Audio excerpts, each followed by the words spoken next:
tutorials is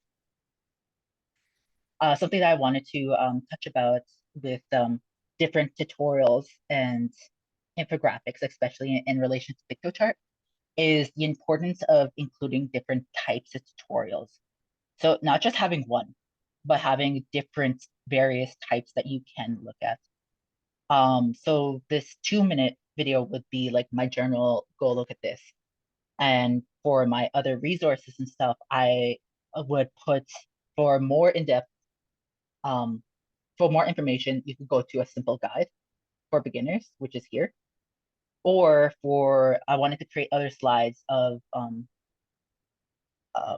learners who are more visual tutorials, in which case you just want to have pure infograph um, of how to look at it, or how to start it, or people who don't even have access to like large bandwidths, even thinking about that. Say, okay, what can we give them that they can they can work with and use?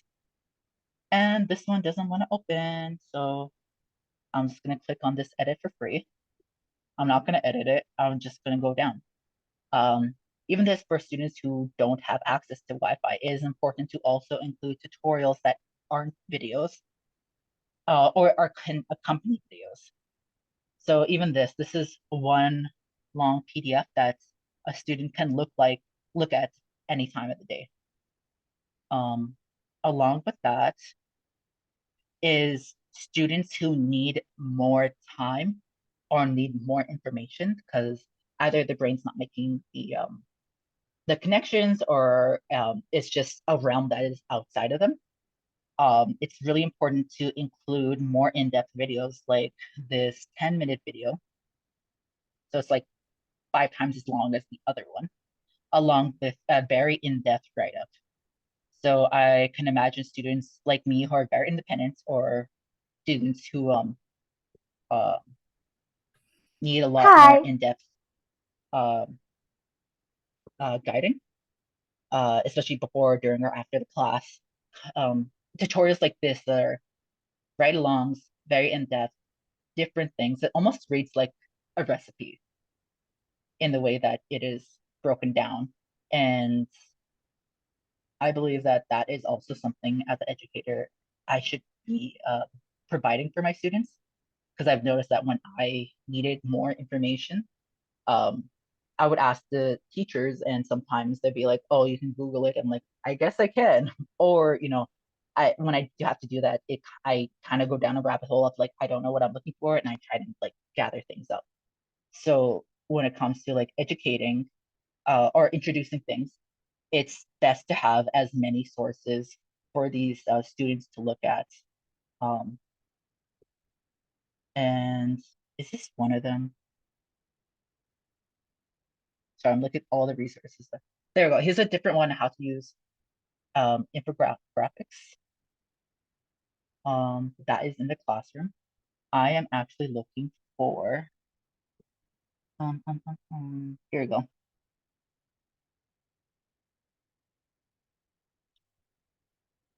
As well as looking at official tutorials.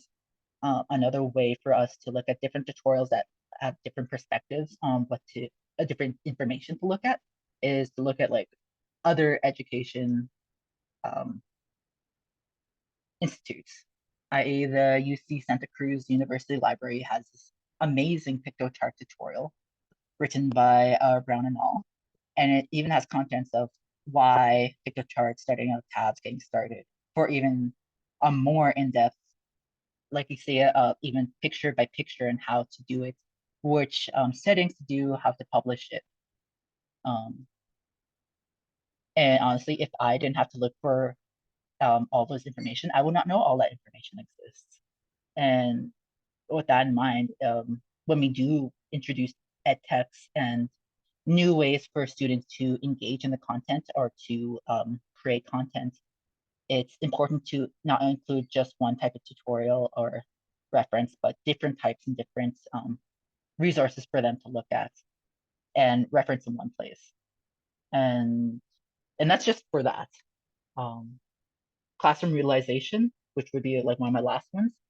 would be like infographics are the Venn diagram of information and visual.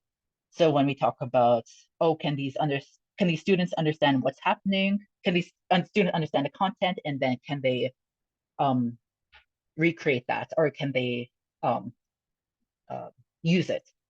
Infograph infographics are like kind of the mix of both. You really do need the key points to really put on that infograph, and you need to be able to understand what it is.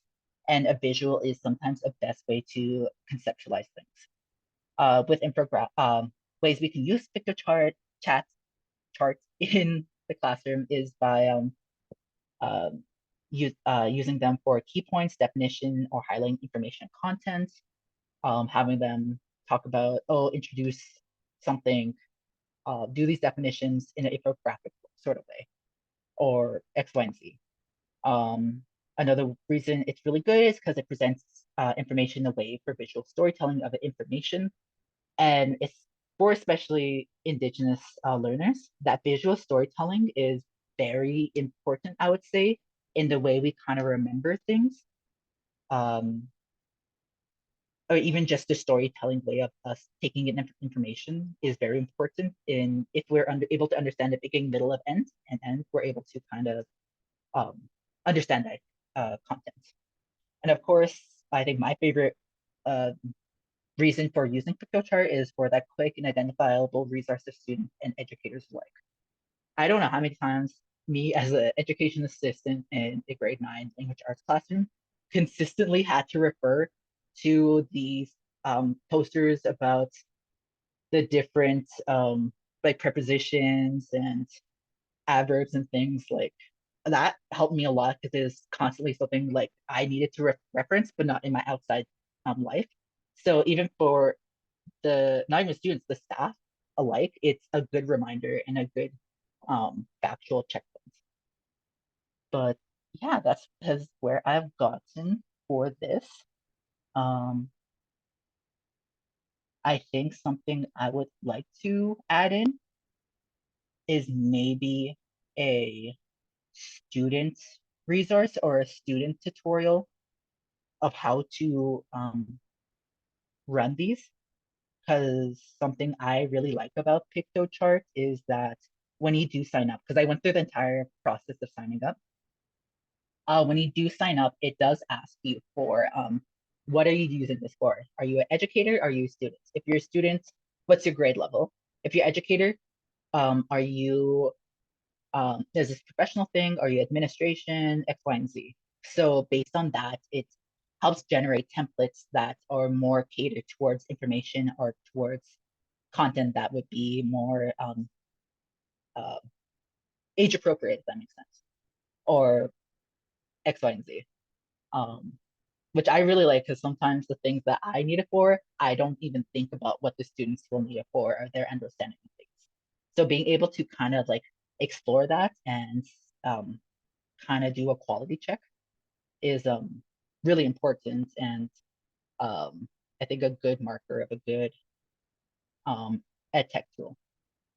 And yeah, and that is my work in progress.